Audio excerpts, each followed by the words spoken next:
Ladies and gentlemen, welcome to QSTP. My name is Omnei Kileni. I'm the Public Relations Executive for Qatar Science and Technology Park.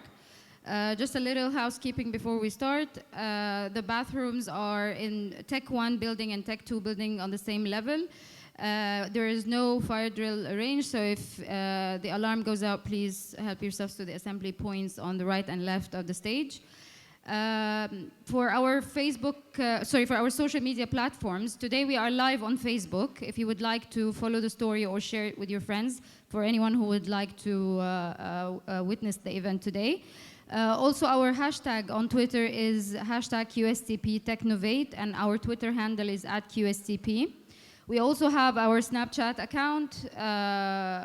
If you would like to follow our story, it's @QSTP_QF. And also on Instagram @QSTP_QF.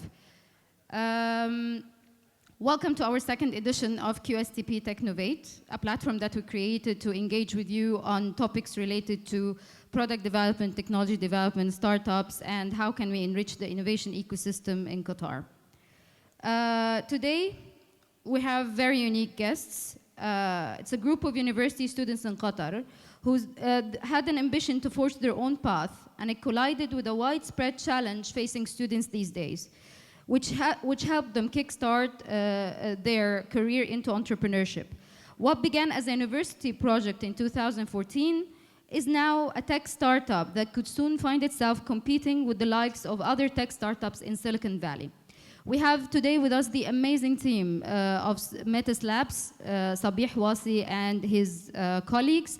And they're going to engage in a fireside chat with Dr. Maher Hakim, our managing director, who will present to you first few slides that summarizes or explains to you the journey that Metis Lab had to go through. And then there will be a conversation with them. Afterwards, there will be a chance for you to ask questions and engage with them as well. We will be happy to facilitate that. After that, we're going to have our networking dinner. And there will be a little celebration for all of them as we celebrate them before they go to Silicon Valley. Thank you very much. The team is around. If you need anything, please let us know. Thank you. Dr. Maher, please help me welcome Dr. Maher to the stage. Thank you, Nia. Thank you. Thank you very much for coming. I'm particularly happy to see people who are coming here for the second time. So, you know, Technovate for us is about building a community. So it's great for us to see some people who showed up the first time come back again. That means we're doing something right. So thank you for that. I also want to thank my marketing team and my operations team for not just putting together an amazing event, but just for doing what they do every day. So without the team, nothing really could happen. So thank you, guys. Metis, as Omnia said, is a group of students who 18 months ago graduated from Carnegie Mellon University, Qatar campus, who decided instead of looking for a job to pursue their own dream, their own startup. 18 months later, they just got accepted to one of the most prestigious accelerators in the Silicon Valley. And it's something that is very important for us. It's a stepping stone in their company, and it's an important milestone.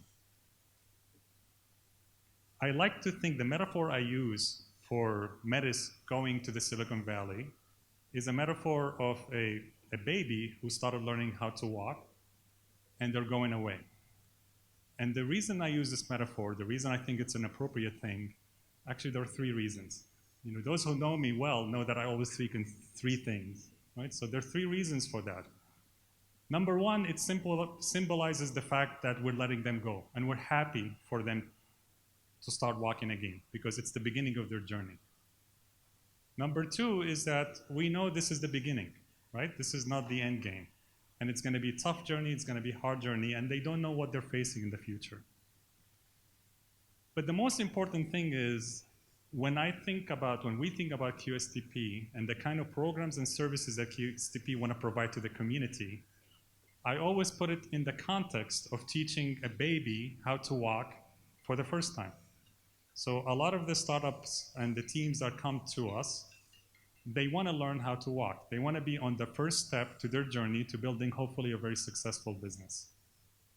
And teaching babies how to walk is not something that you read in textbooks, right? There's no plan. You don't, as a parent, you don't wake up one day and you read a manual on how to teach babies how to walk, and you start doing it. But when you actually observe and learn from babies how they learn how to walk, you can start thinking about the few things you want to accomplish as a support system that can provide them with these abilities. And I want to walk you through that for two reasons. One is I want to show you that this is the stuff we want to do in QSTP for the community.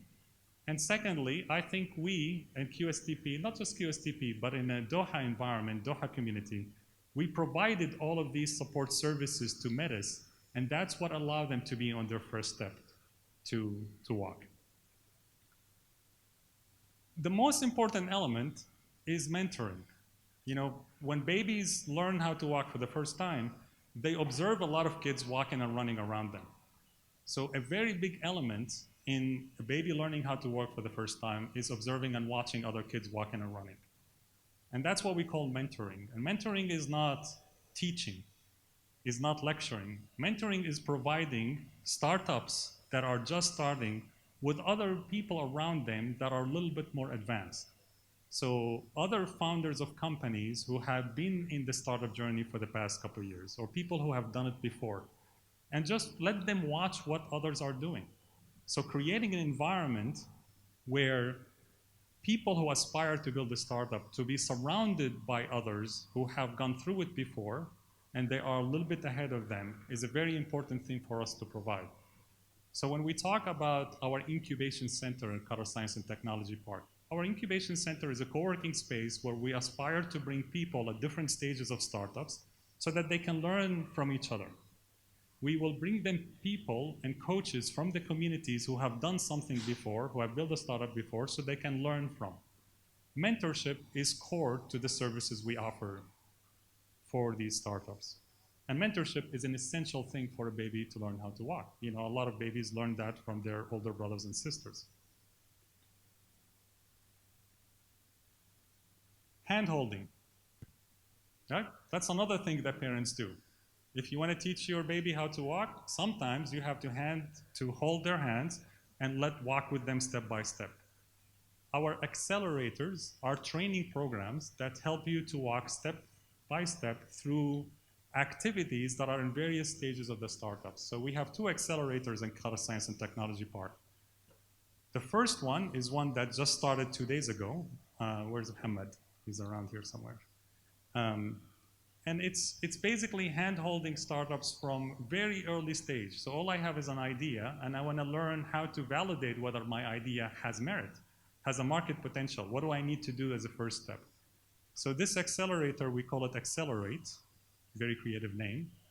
QSTP Accelerate is hand-holding program for startups from an idea stage to the first prototype, if you will. The most important thing for that is to realize whether or not you want to take the next step. We also have another accelerator program that we're launching in February called the Distro Dojo, and we're doing that in partnership with 500 startups.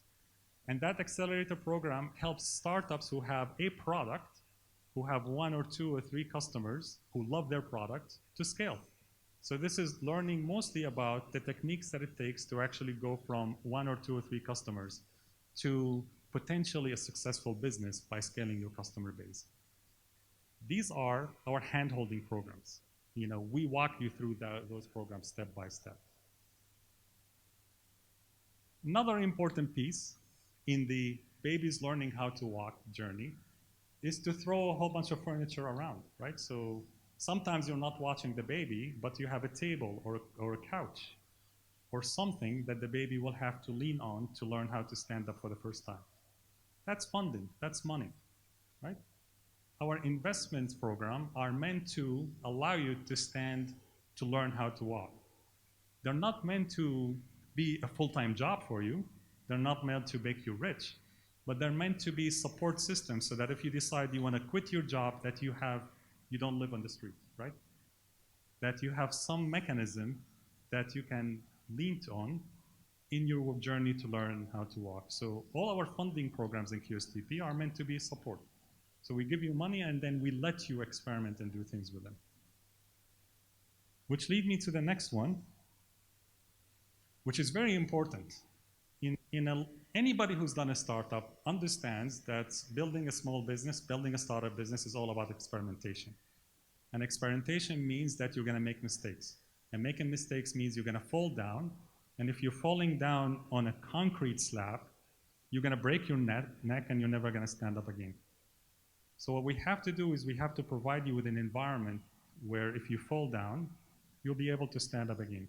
I have a hunch, by the way, that kids who grow up in the countryside learn how to walk faster than kids who grow up in the city. And I want some PhD students to actually prove that. And I think it has a lot to do with the fact that you have a soft floor. So you're much more willing or much more able to stand up and fall and do it again than if you are walking on the edge, right? So if you're walking on the edge, you fall, you're gonna break your neck. So you're probably gonna take more risks to stand up for the first time.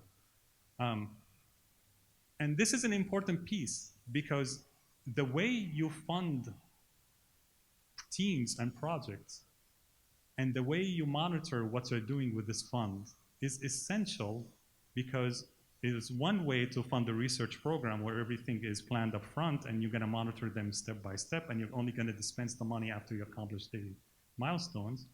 It's another thing to fund a project where you say, I'm gonna let you take this money and run with it. You decide how you're gonna spend it. Even if you fall, I'm gonna forgive you for that because the goal here is to learn how to walk. So I wanna encourage you to experiment with that. And for those of you who haven't really been deep into the funding processes and stuff like that, this may sound gibberish to you. But for those of you who have gone through a grant or a funding cycle and understand that when you take a research grant, you cannot experiment as much with it, understand that research grants are not the appropriate vehicles for funding startups. Funding a startup means that I'm gonna let you experiment. I'm gonna let you fall and stand up again, and you're not punished for falling. In fact, you should be rewarded because that's the way to walk. This is how you're gonna learn how to do it. And the last one is a really important one, which is cheering, right? So we wanna celebrate the fact that you're learning how to walk. We wanna celebrate the fact that you're falling. And if you fall, we don't wanna blame you for it. We don't wanna scare you from falling. You know, that's another thing I think, you know, overly protective parents, I think their kids are gonna stand up and learn how to walk later in life. Because the first time they fall, you're gonna say, oh, you know, don't stand up again. Learn how to walk first before you stand up. But parents who are not as protective, probably their kids learn how to walk much faster and earlier because the reaction to you walking and falling is different if you are a protective parent and non-protective parent. So for us at QSTP, we're gonna cheer for you when you start your first step. And this cheering meaning building a community like yourselves who's gonna celebrate people falling and learning over and over again. So this is basically a summary of what QSTP does, right? In our programs, we provide all of these services to allow startups to actually learn how to walk and walk by themselves. And Metis had been, I would say, fortunate to have used all of these services properly and wisely. And now Metis is a company that learned how to stand up and they're going away. And we're gonna celebrate their success today. So what I'd like to do now is invite Sabih, Jiyda, and Rukhsar to the stage so that we can talk a little bit about their journey over the past 18 months.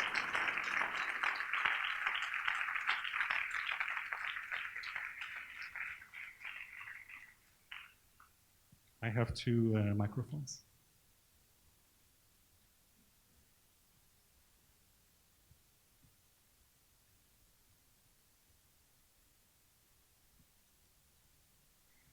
Hi guys. You nervous? Don't be. It's a very friendly audience, I can tell you that. Why don't we start with a quick introduction? I know we didn't prepare for that, so I'm surprising you. So tell the audience who you are and your background, and then we can start with the questions individually. Hi. Hi, my name is Rukhsar, and I'm one of the co-founders of Metis. And my background is I have done computer science from Carnegie Mellon, just opposite the road. You grew up in Doha. Yes, so I am an Indian by passport, by Qatari by heart. That's what I say to everyone. Hi, my name is Jiyda. I also did Carnegie Mellon. I did computer science in the beginning, then switched to information system. I come from Mauritania. I came as an international student. Okay, great. Hi, my name is Sabih. I also graduated from Carnegie Mellon. In fact, all three of us graduated together on the same day, and then after that, like a week later, we started Metis. So computer science graduate, and yeah, that's about it. Sabih, you're not from Doha, you're from Pakistan? Yeah, so I'm from Pakistan. I grew up there in Karachi, and came here only for studies after high school. So yeah, so it's a different experience being an international student, which played a role in not only like in 4 years, but also after 4 years, like to build Metis and things like that. Yeah. Okay, so I'm going to start with you, Sabih. Tell us where you're going and why. Okay. Where is Metis going and why? Okay, so we are going to Silicon Valley to attend this startup training program for 6 months. And the program is prestigious in its own way. It's focused only on B2B startups, so startups who are trying to sell to companies, not to consumers directly. And the purpose of this trip is to three things. One is to learn, like as much as we can, to be in the environment where you see all the great products in the world coming to. And the second purpose is to network as much as we can, from the top VCs to mentors, the different kind of diverse backgrounds and things like that. And the third purpose is to raise more funding, to meet with investors, and also meet with the customers. So potential customers. So California is known for the universities.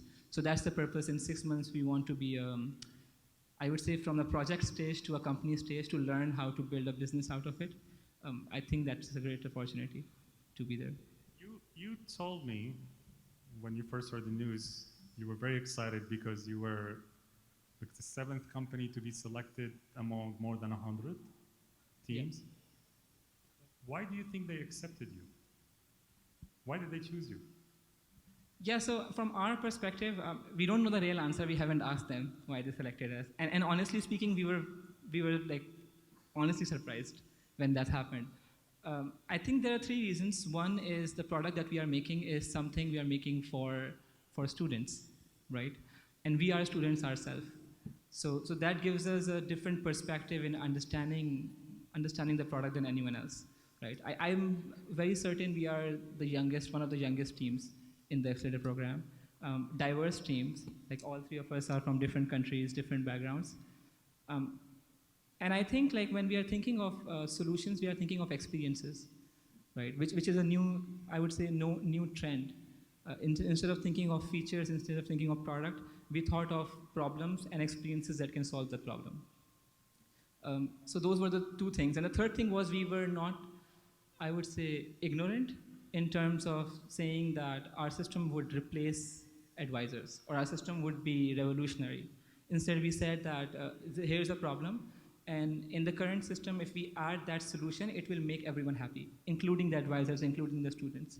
So I think that they appreciated that factor, to have a diverse team who have an urge to learn, not to like just deliver and say that we can succeed.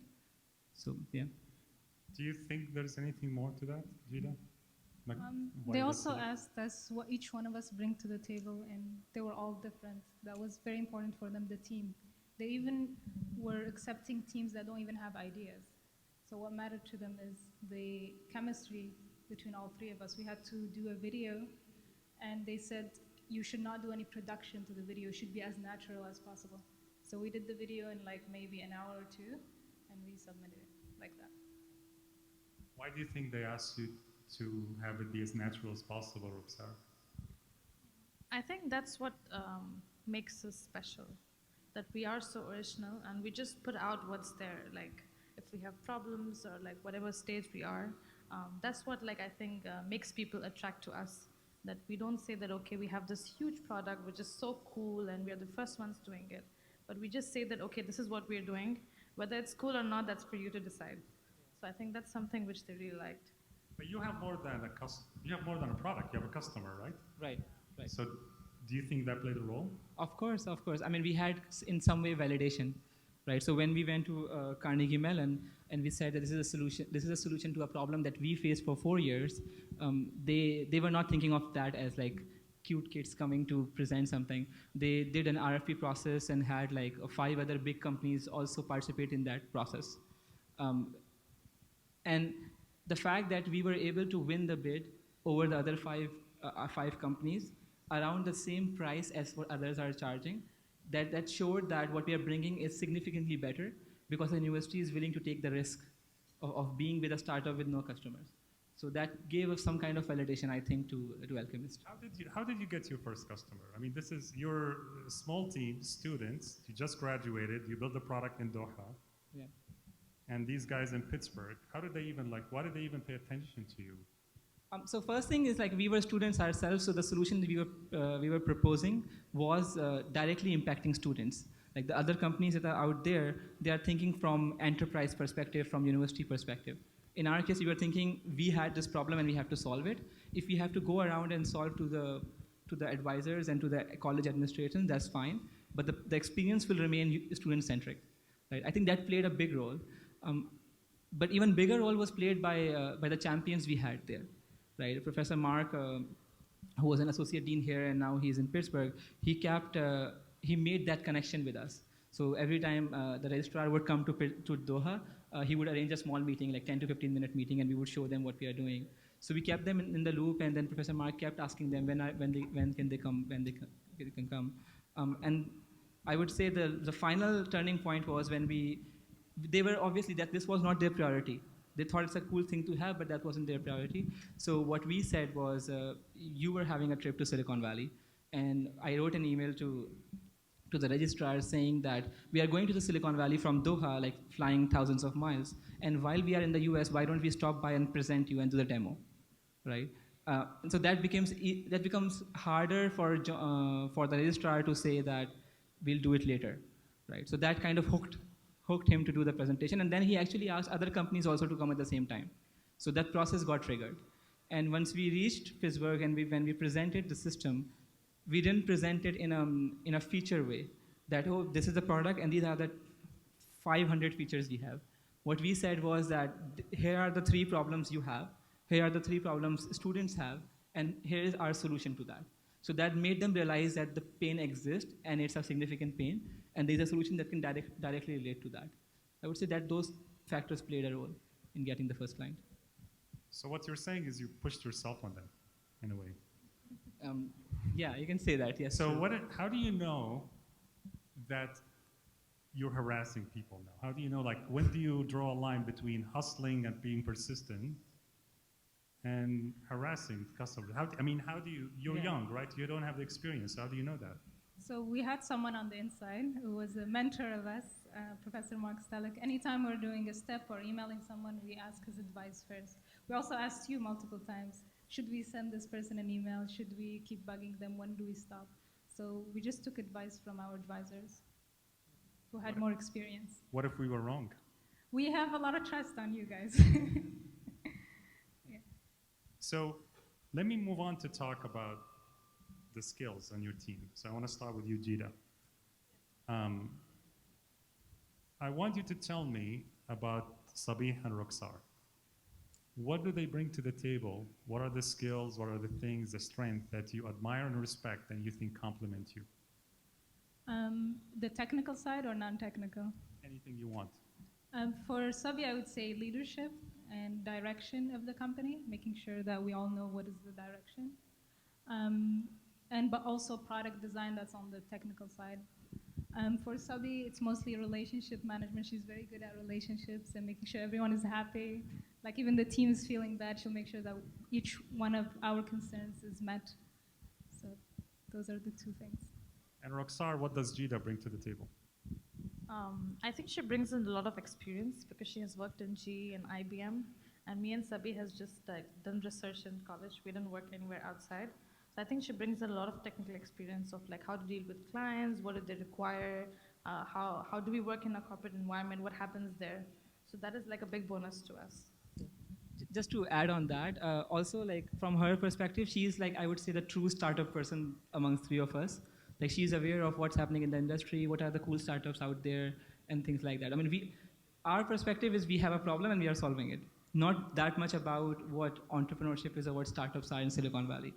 We try to cope up with that knowledge, but she is like natural with that. So anytime we would need a software, give us a good tool that has CRM, and she would know it on her hand, or you can use this tool and that tool. So she's updated with the market, which we are not. So that's one thing. One thing I have, and I've been working with you guys for 2 years. One thing that I observed is that everybody wants you to succeed. Everybody who talks about you with, I don't say it's like love, but there's something that basically they really want to do whatever it takes to make you successful. What do you think that is? It's not, I mean, it's an important thing for a startup to have, and not many people can do that. So what do you do specially that make people want you to succeed? So do you want to go first? For the people here in Doha, I think it's just a great story that something that was built here in Doha by students that studied in Doha will be exported outside of Qatar to the US. So I think that they just want a happy ending to this story. So they want us to succeed. From my side, I think there are two reasons. One would be that anytime we ask for a favor, and that's what we do all the time, by the way, like we have reached this till here because we asked favor at all times. But whenever we did, we didn't go with the mindset that, like, if you help us, then we will do something, right? We were kind of a moving train. So when you ask for a favor, like I remember when I asked for the first time to be our mentor, I said like we want to do this startup, and we are going to do it. Like it doesn't matter how the funding comes, doesn't matter the visa comes. So it becomes like a high stakes situation, and then I just, this is my personal opinion, that makes it easier for you to jump in and do a little bit contribution. And the second part is anytime someone does the contribution, we try our best to appreciate that and keep that in the loop. Like I personally have a list of people like who have helped us at different stages. So just the part that we appreciate the contribution and they can contribute in an ongoing journey would be my two reasons to why people would help us or want us to succeed. You're the relationship expert. You probably have better. I think I have more emotional answer. I think people like our originality. They like that we are students and we act like students and we just say whatever is in our heart. I think that's what connects people to us, that we just speak and then they're like, okay, these people are true to their words. It's not more like professional and like very formal that, oh, we're doing this and we're selling this. I don't think we have ever sold ourselves to anyone. It's just like who we are, and they just connect to us immediately, and that's why they want help to us. But it wasn't all easy and rosy, right? So what were some of the personal challenges you faced over the past 18 months? I think I'm the only one here who has a family in Qatar. So initially it was actually a little bit difficult balancing my family life with my work life, because this is not a normal work life. Like sometimes we work like 24/7. We don't even go home. We just like stay at our offices, we sleep there, and we just work like 24/7. So obviously my family doesn't expect that. My family expects me to have a 9-to-5 job and come back home and give them time. So that was really challenging, but I have a very supportive family, and later I knew how to like balance my family with my work. And I think what's really important is to keep them in the loop. So they know what I'm doing, they know I'm doing something good, and I'm here to like make a difference. So they know that, and that's why they supported me. So if I didn't keep them in the loop, I think they would be very like hurt and very like, oh, what is she doing? Like she's doing something bad or something. But because they were in the loop, they really supported me, and that was a big challenge for me at least, doing a startup. Jiyda? For me, as a personal challenge, I'm not a very open person, and that probably has to do with culture. We don't share anything. It's very kind of hush-hush. You don't talk about your feelings. But as you said, when you're joining like a co-founder kind of team, it's like a marriage. You have to say everything. So that was a personal challenge for me to learn how to speak up and just be open about things that are bothering me or not bothering me, things like that. You there, you think? You're somewhere there, yeah. Okay, so when we when we started this in May, we graduated, I think, on 4th May, and then we started this on 14th May, just a week after graduation. And the very first day we had, I think there were 7 people who were in the room. So 3 of us you see here, but then there were other 4, there were 3 interns, and we had another co-founder before. And the moment I entered the room, like, I don't know, I just felt very nervous that, okay, I have this idea and I think it will be useful, right? I don't see the business side of it. I'm doing it because it solves the problem. And now I have this responsibility of these 7 people, right? They are risking their summer and full-time commitment. For 4 of us, it was like just post-graduation first job. So I was very scared, like, of taking that responsibility. That was, I think, the biggest challenge of me. As long as I do something and I fail, that's okay. But now I have Jiyda and Rukhsar that would also fail with me. And I don't think I really overcome with that. Like, it was more like, if I fail, I know they won't, like, beat me. So it was more from their side that they were confident that it's okay. Like, if things don't work out, they don't work out. So the challenge was mine, but the solution, I guess, the team gave us. You're still struggling with that, right? Because you and I still talk about, you know, your ability to think that you can do it, right? You're still struggling that. You say, if it's all me, doesn't matter. But the more you build a team, the more you raise money, the more the heavier burden will be. Right. Yeah, I mean, it's like, exactly, it's very, so what matters to me, and I think the team now has come to that point, is the present, not the future. When we started long back, like the early days in summer, we were focused on the goals. And that's what we tell, like, startups to do: focus on the goals, focus about the future.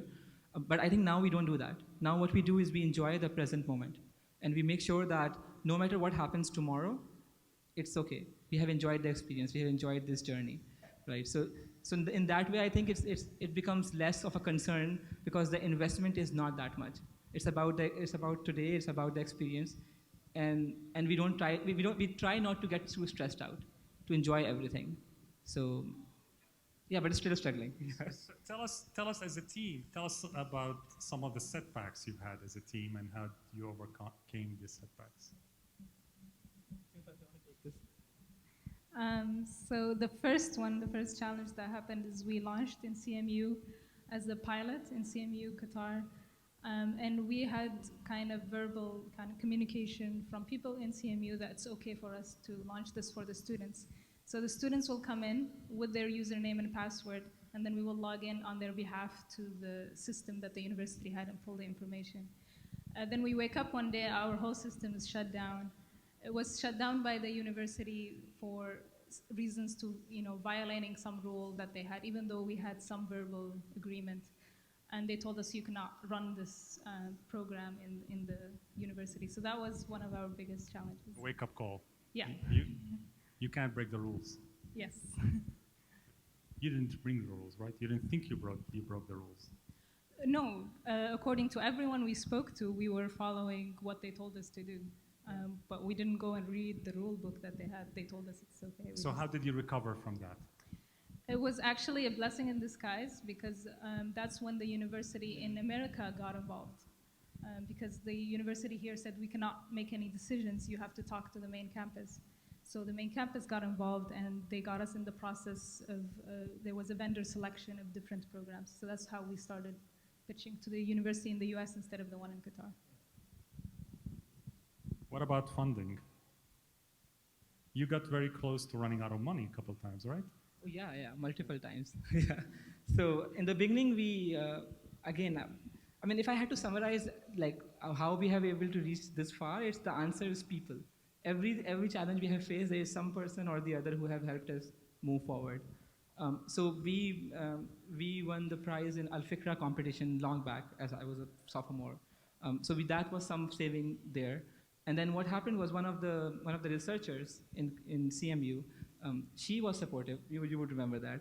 And she said that, okay, you can take a day off and work on this by yourself, and work for me for 4 days, so that now you have a house and you have some money coming in. So that became a temporary way of getting the funding up until, I would say, August. And then I realized, no, this is like, I have to be full time on this. So from that time up until the point when we got the funding, We just survived based on like crashing on our friend's house or eating shawarmas, and so that's how we lived for 4 or 5 months.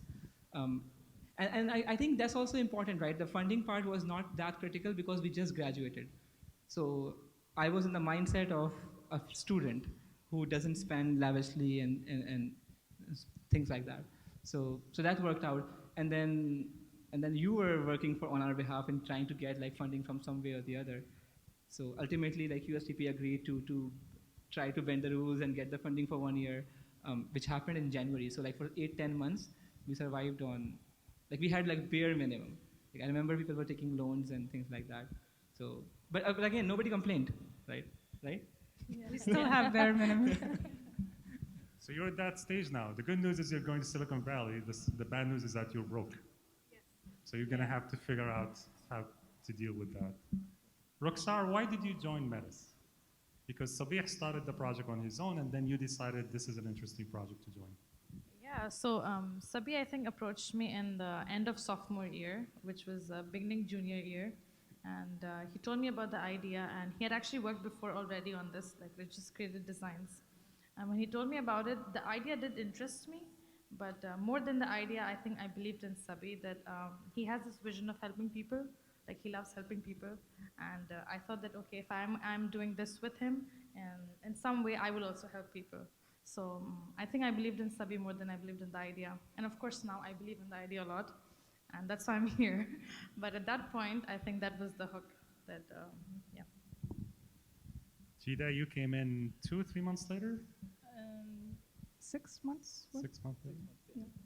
So for me, I was doing another startup in my junior year, and I wanted to quit college and just do this full time. Unfortunately, it didn't work out. My partner left to the US.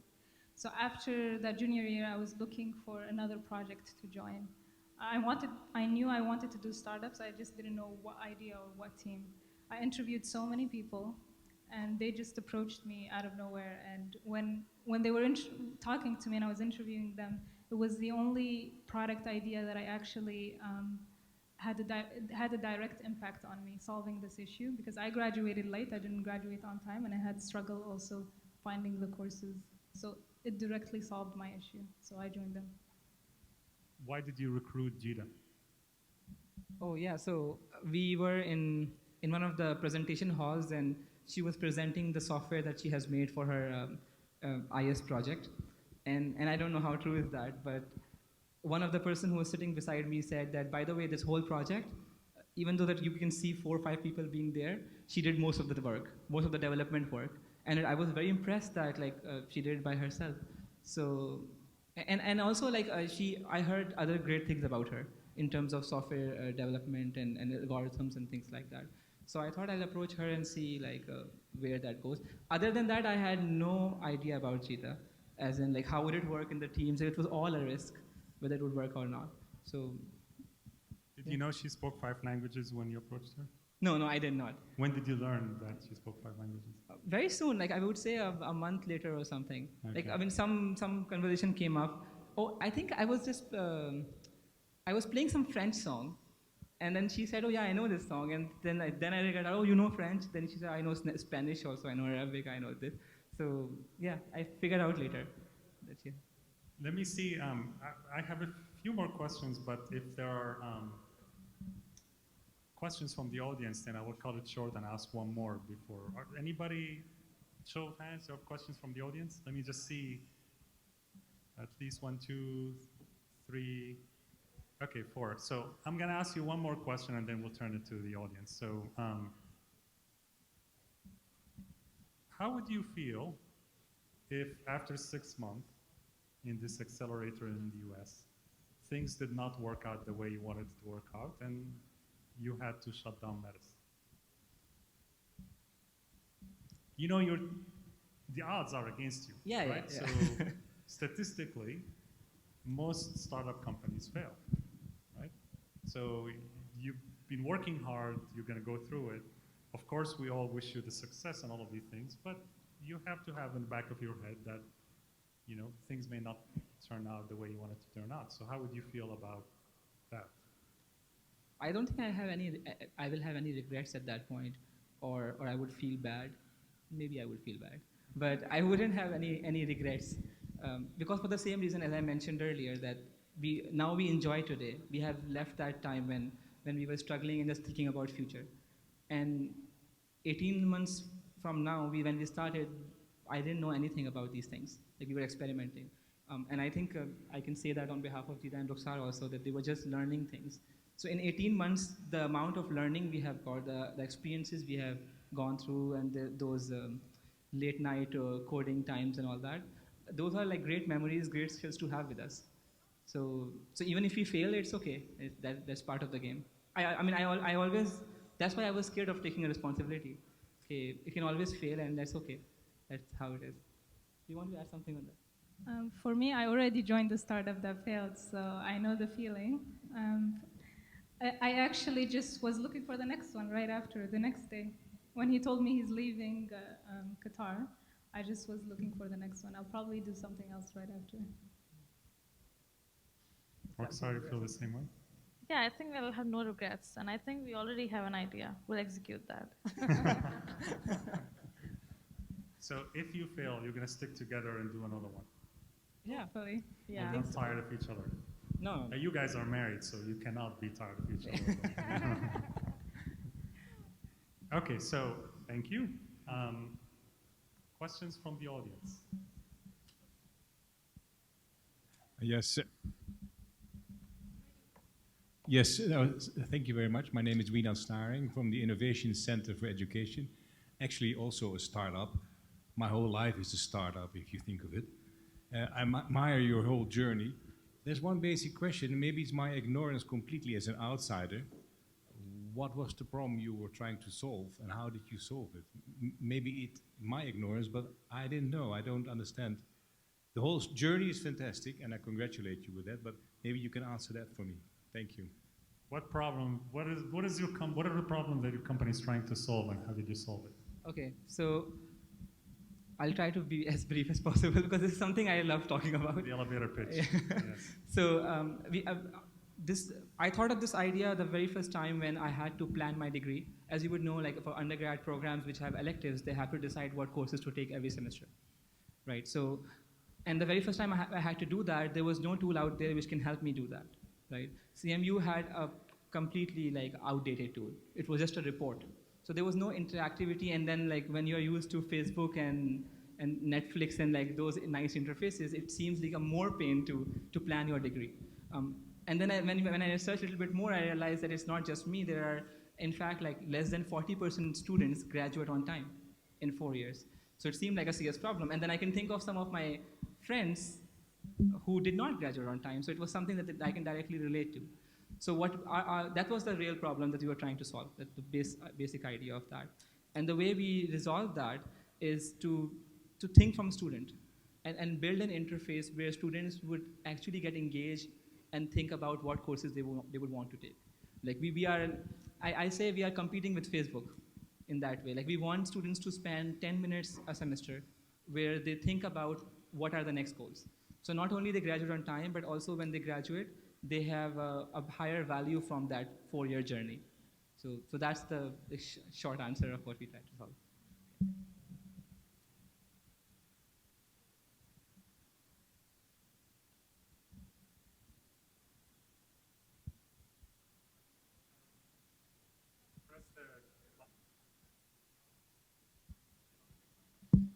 Yep, I got it. Well, just to stick to the 3 points that Maher talked about, I was hoping to hear another one. I heard 2 P's. I heard passion. I think to many of the questions that Maher asked, maybe passion would have been a good answer. That kept you all together. You pursued and chased a dream of solving a problem. And in tough times, you stay together. So that's the first P. The second one is the hustling and not taking no for an answer, which is perseverance maybe. But I was looking for a plan. We all hear about following some kind of a structured approach, call it lean startup methodology or whatever it is. Did you really stick to a plan, or how did you come to this point? Did you have certain milestones that you'd like to share with us? And I will call that the third P. Yeah. Do you want to answer? Okay. No, we scratch out plans every month. Like I don't think we have any plan that got stuck to. We keep changing it, but that also means that we have a plan every month. You had a Right? plan to change a We plan. try to keep iterating over that as things change. And none of us did a startup by ourselves in this market. So we cannot even come up with an entire plan which would work. So yeah, we have plans, and we think. So I try to think two ways. One would be the vision, which is the cool part of where would we be in 5-10 years. But I think Professor Maher will keep pushing us. No, you need to get the next round of funding. So what is the plan for that? Like, what is that milestone you would meet? So because of that kind of encouragement, we try to come up with different plans, and they change over time. In fact, just few months back, I looked at this one file I had, which I made in freshman year. And I think 70% of the things we thought we would do, we did. But the 30% things, not only we didn't do, we have no plans of doing anymore, because they were not the right things to do. So yeah, I hope that answers the questions. Hello.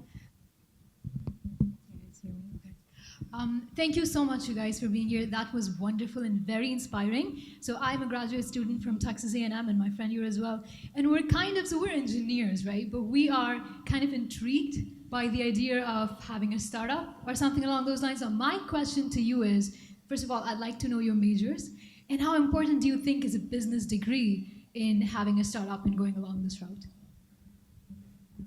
So none of us did the business major. You did the business minor. So I can answer that question. Okay, so the business side I don't think is that important. And the reason why it's not that important is because there is something called internet, right? And then there are courses out there that you can learn and all that stuff. And Quora, I think, is another mentor we have for that purpose.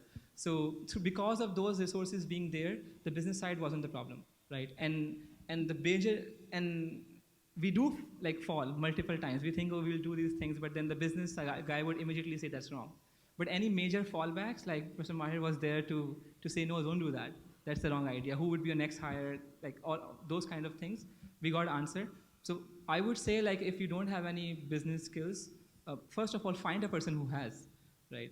That would be best, right? Or if you think that you don't need that because that's just a side thing of side project, there are multiple courses out there which can help you guide that, right? And by the way, none of us know the success recipe. Everything is I don't think that there's a recipe. If you follow that, you will succeed, right? So you will anyways learn the business side of it as you go, as long as you have this dedication that no, I think I believe in this product, right?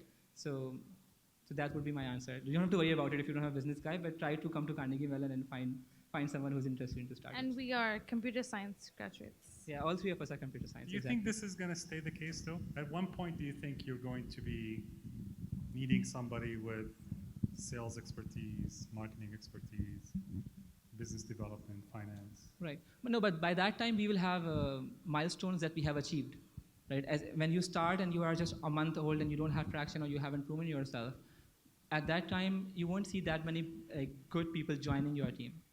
So as much important as sales is or marketing is, we can do the first, just a baby step of it, just getting the first customer, right? And after that, you can raise funding, which can help you get the right talent. What is the accelerator you're going through right now in the Silicon Valley, the 6 month? What is it about? So they have multiple meetings every week where they would help us. With the sales, they even have one meeting where they will bring our potential customers in one room and we would have to pitch for them. So it will be an ongoing process of, we tell them where we're at, what's the stage we're at the business, and they tell us what they think we need at that stage. But it's mostly sales and marketing, Yes. right? So it's growth. Yes. Because the product is done, you have a customer, now it's about. So in a way, they're bringing that business expertise in the accelerator to prepare you to bring somebody full-time on board at some point. Yeah. Oh, by the way, just to add, maybe there are business majors out there. I don't mean the 4-year you study is not really important. It is. and I would say the same thing about computer science. If someone has to develop a sophisticated app, I personally don't think that the 4-year degree is important. There are some aspects of it which are important. And if you truly believe you want to solve that, you can solve it. So it goes the other way around also. A person who has a business major, who thinks of some problem, as long as he has a solution in his head, making that into the initial prototype, the MVP, he can also do it by himself. So, do you think you'll hire a CEO to the company at some point? I should answer that question, right? I think so. Yeah, I mean that's not the purpose. Among the reasons why we did this, being a CEO was not one of them at all. So if I can find someone who has an experience and who can lead this better, I'll be happy to do something else, and just stick to the product side or something like that. Can I just do a quick follow-up on what was just mentioned in terms of the relevance of the degree? I mean, since you have a microphone, you're going to do that. I do, and that's perseverance. That's the second thing I was talking about. Well, I do remember actually yesterday I was listening to Jack and Raka, and you're going to be in Stanford, and I think that's where he is right now. And for those of you who don't know who he was a 13-year-old who persevered to create or find an early detection test for pancreatic cancer. There's a TED talk about him, was interviewed by 60 Minutes, and he never took a no for an answer until he actually proved what he could do. And I could now see the relevance because of the question that he was only a 13-year-old, he had no degree, but he used the internet, Wikipedia, and Google to chase his dream. And of course, he got to where he has to be now, and he's in a more structured environment, doing way more than that. But that kind of also addresses the points that were mentioned, and I thought I'd share that. I have congratulations to the team. This is really great success story. Really it is. I've done a bit of what they have done. There's a whole lot of work in there that needs to be done. My question goes to Dr. Maher. What aspect of their work could be replicated as a template for the future teams that they go through the same process? I mean, obviously, there are a bunch of things that they need to happen for something like this to succeed. But maybe some of the work that they have done, it could be part of some template. I think that's a great question. In fact, we're learning from them too, because I think through the past 18 months, they've gone through they've overcome some obstacles that I think it would be useful for us to make as policies here. I'll give you one example. A year ago, right, Sabih came to me and said, by the way, I had financial aid from Qatar Foundation. And I said, okay, so? And he said, well,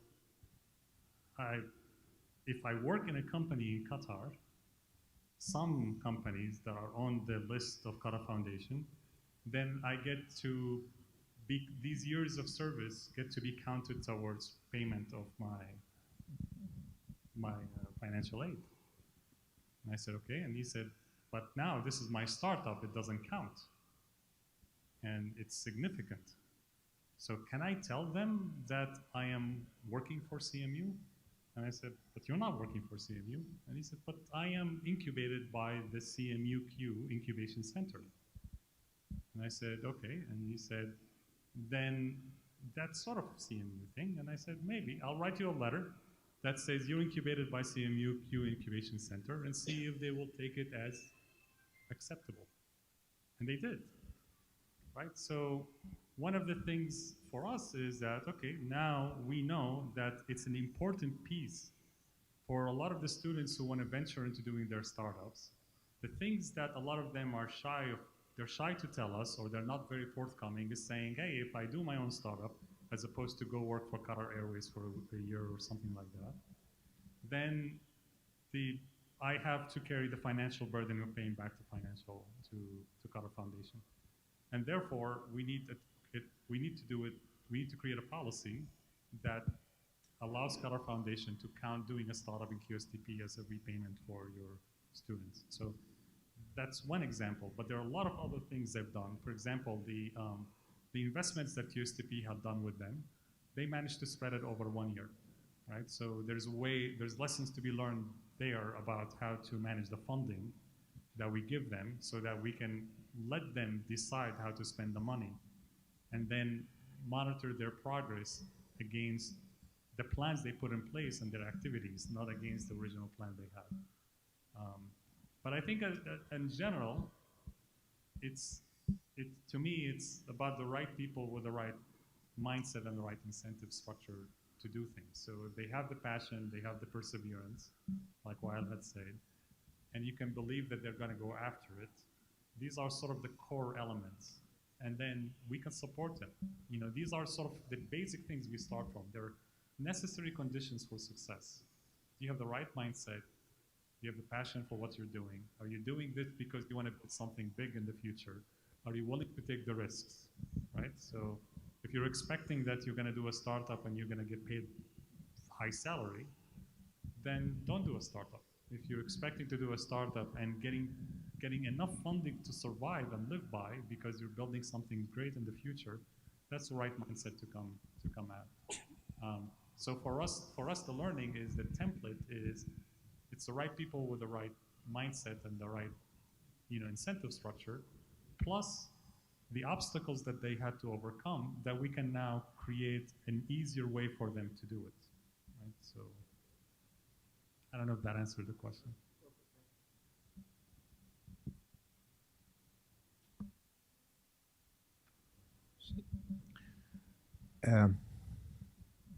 Excellent job. Actually, I just want to hear from you, specifically, what do you define success right now? What are you looking for as a successful outcome out of this journey? For us, success is the completion of the goal why we started that, right? Which is the students using it. And like if I hear some students saying that, oh, because of this software, I was able to visualize it, I won't be able to graduate on time because if I would have dropped this course, and now that I can, thank you for that, that's success. So we want like as many students to use this system and be able to discover new courses, discover new pathways that can help them graduate on time. That would be my definition of success. For me also similar, if there is some metric like graduation rates or any other metric that we were able to impact, that's what I would call success. Either we lowered it or higher the metric, that's what I would call success. I think it's the same. That's our shared vision, is to help students plan their 4 years and maximize their learning and not just take courses which their friends are taking, but take courses which actually interest them. I can add to that. I think I'm actually surprised you didn't mention it because that's the thing that hooked me with you guys at the beginning. And I think that's a symptom of when you start looking at a product, then you start forgetting the bigger vision. What you told me the first time I met you about what you're doing is you're saying there are a lot of students who either don't graduate or graduate late, and we want to fix that problem. To me, that's a bigger vision than just the planning software. Yeah. So I think Metis, on its path, it's going to expand beyond just the planning. It's going to be a solution that helps students in colleges not drop out or stay on time. So you have a lot of different ways where you can expand your product or your footprint to fix these problems. Guys, I like your passion, and really you seem to love what you're doing. I'd love to congratulate you for whatever you're doing, yeah? Regardless of the outcome, I'm sure it's gonna be, a great experience for you. Just one question. I'm sure you read about in the startup literature about the different tools for startups and stuff. I'm just curious, how do you find them? Like, are they practical? Did you find any one tool for startups practical? Like these like business model canvases or whatever it is I'm sure you've been through some of the literature of startups. So can you just share with us? I would say the best tools we had were people, like Professor Maher and other mentors, and a lot of support we had more than the actual tools that you're going to use online. Sometimes you'll just end up with Excel sheets or pen and paper. There is not one tool that would solve all of these issues that a startup have. Yeah. To add on that, like one thing which I am kind of in a habit of nowadays to do is I don't know what the definition of tool is. I'm guessing that tool is something that can help you work on your startup. That's the definition I'm thinking. And that can be a book, that can be a course and things like that. So what I try to do now is anytime I try to read a book, and the book has like some, some kind of a summary of what they would like to do. I make sure I read a book which completely disagrees with that book. So like one example would be the Lean Launchpad, the book is by Steve. And then, so I read that, and that showed us about agile development and things like that, keep going to customers and those factors. Then I read online, okay, what are the books which completely disagree with that? Not completely, but in some ways disagree. Vision is still the same. Then I found 0 to 1 by Peter Thiel, which says that, sure, talk to customers, but they don't know the whole story. So by doing that, like by using multiple tools instead of one tool in that way, which contradicts with each other, you get to learn the details of it, what matters and what doesn't matter, right? I mean, usually people follow one kind of path and one kind of ideology, and then they assume it's a recipe. And I think of that as like one way, one option. So as long as you expand that options, there is a higher chance that you can make the right decision. Hi. Two more. So one back there. Hi, Sabih. Quick question. What are your next 2-3 milestones, and what is the amount of funding you're planning to raise for that? Or how much money you are looking for? The first question I asked you a long time back. Do you have your checkbook? Yeah. So milestones, we have like a couple of different milestones. One is to get into 5 different universities. And by that, I mean like having a presence there. We will try to close the deal and make sure everything is official. But even if that if that takes time, we would do that by our own method. So as Jiyda said, we have an independent system which does not require university approval anymore. So that would... You're on to the next one right now? There's a second one in plan, right? Yeah, yeah. So we are like close to getting the second yes. Let's see how that goes. So we are trying to get like 5 to 10 universities in the next like 12 to 18 months. So that's university-wise. Other than that, like I'm guessing that would give us like 50,000 or something like that as students who will be using the system. So those are the 2 big milestones that we are looking at this point. Yeah. Regarding the funding, I don't know what to say. We currently are like raising, like we are looking for funding at this point.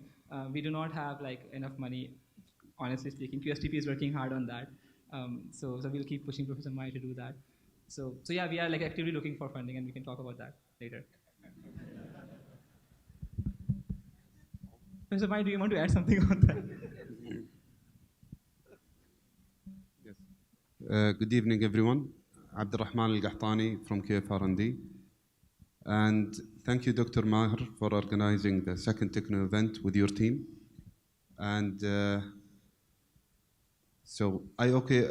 first of all, I echo everyone in congratulating you for this success story.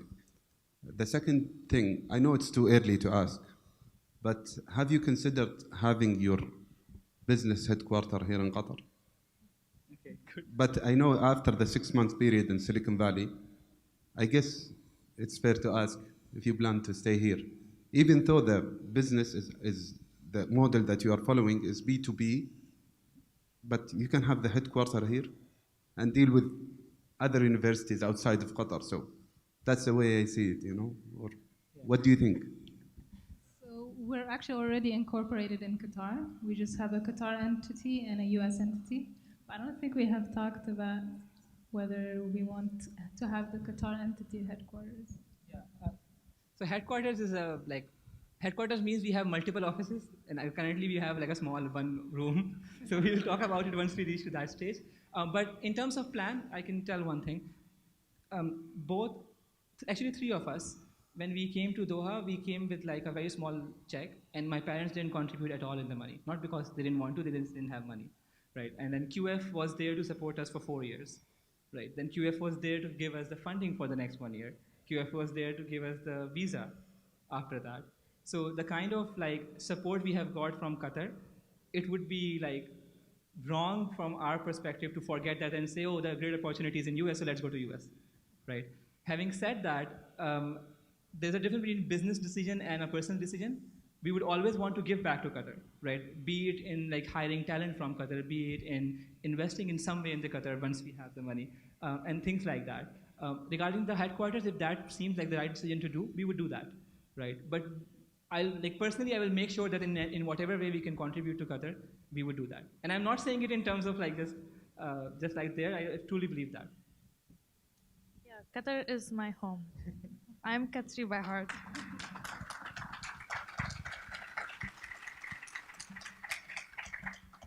I'll have to say one thing here. The first blog post I've ever written about a year and a half ago when I started writing my blog posts was about how in awe I was in the difference Qatar Foundation is making in life with people.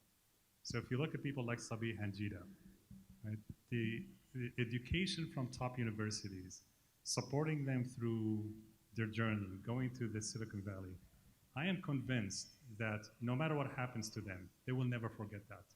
And one day they will pay it back. And I think this is tremendous to me. You know, you guys wanted to ask me a question, right? And he said, why did you choose to help us? And honestly, it wasn't a choice. I lived in a culture in the Silicon Valley for 20 years where everybody tried to help me for no reason. And it was a culture shock for me. But then when you realize that this is a culture, this is the norm, it rubs on you. So when I came here to Qatar, it was not intentional that I wanted to help people. It's just something that I grew up in, and I wanted to actually do it. But I don't do it for anyone. I do it for the people who are also willing to commit to what they're doing, and they're conscious that their time is valuable and my time is valuable. So they're serious about what they're doing, and they're committed to it, and they're passionate about it. And for me, it wasn't even a question of, am I getting anything out of that? It's almost like a pay-it-forward model. So I'm convinced that if we do that to them, that somehow value would come back to Qatar in the same fashion, and maybe this is the culture we all are building around here. Can we take one more? I would like to ask a question, reiterating feedback from some of the audience, okay? We're still not very clear on what the product is. I know you have explained a little bit, but we can give it 3 more minutes when you explain exactly what your product is, what's your target audience, and what does it do exactly in a clearer way so people would understand more. Bring the slide. Okay, Jiyda, you try now. Okay, let me try. So when you're in university each semester, you have to choose courses for your 4-year plan to graduate. The university has very complicated requirements, especially American university. It's very flexible. So students tend to just wait until the last minute and just register for random courses. Some of them don't even talk to their academic advisors about it. So what ends up happening is once they're in their 4th year or their 5th year, they do not meet the requirements and they do not graduate. They have to take an extra semester. So what we do is it's a web application that allows the student to plan their degree so they can see each one of their years, and it recommends courses for them. It tells them how far they are in their journey, what's remaining, what's already planned or taken. And the software, we don't sell it to the students. We sell it to the university, and then the university will buy a license from us and allow all their students to use it. That's what the product is. Can we take one more, Omnia? Yeah.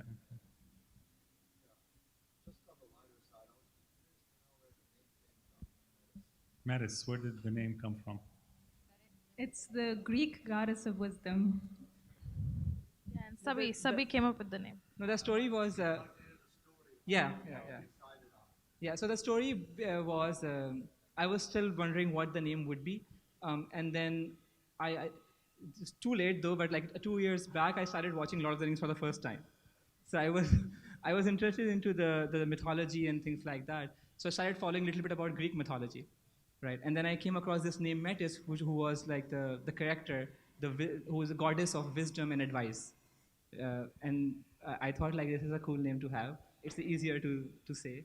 So just that was the reason. And that's why you need a marketing person, because you need to create a better story behind the name that you can tell. Yeah. Okay. Hello. Yeah. I just saw the mic from her, so it's my fault. So yeah, thanks guys. Like it's an amazing story. So as an entrepreneur, you like plan something, and then suddenly you find out that it's not gonna work. So you have to plan something else, right? So you just mentioned that every month you plan something for the next month, and then you change it. So my question is like, what was the thing that you were so sure about, and then you suddenly, found out it's not working, and you have to change? And was it easy for you to change, or like it was hard? Okay, so do you want to answer, sir? I think, okay. So one thing that, in terms of, there are two things. I can talk about one example from the product side and one example from the business side. From the business side, I was convinced before that we can just talk to advisors and tell them how good this software is, and they would just say, okay, we can use it. You can use this system without having university involved into it. So we thought advisors can become our real champion, right, without having university involved. And then we realized that when we went to advisors, they were not very, what do you call it? They wouldn't take that risk. It's too big of a risk to say that there's a software which is external, advisors are endorsing that software, and it has personal data about a student, right? And that we wouldn't know that, because from students' perspective, sure, we can just enter whatever we want to enter anywhere on the internet. So that was one thing that our strategy changed in that way. Then we didn't want to go to advisors directly. We wanted to go to students, because it's their data. And then students can ask advisors to come on the platform. So that was one thing we changed over a business side. Over the product side, there was this thing about, we had this course metadata, which was, instead of just saying this course long description, we wanted to add some tags to it. This course involves question answers. This course involves attendance grading and things like that. And when we pitched to the university, they didn't care. Right? That was like one of the core part of our pitch for the first time. And when we realized that this wouldn't work, we were like, we didn't include it later on. And then later we realized that, sure, it's a cool feature to have, even from students' perspective. How do we get this data unless we get the system running, right? So because of those reasons, we dropped that one feature, even though I really love that, but we had to drop it. Well, thank you very much, and thank you guys, Metis.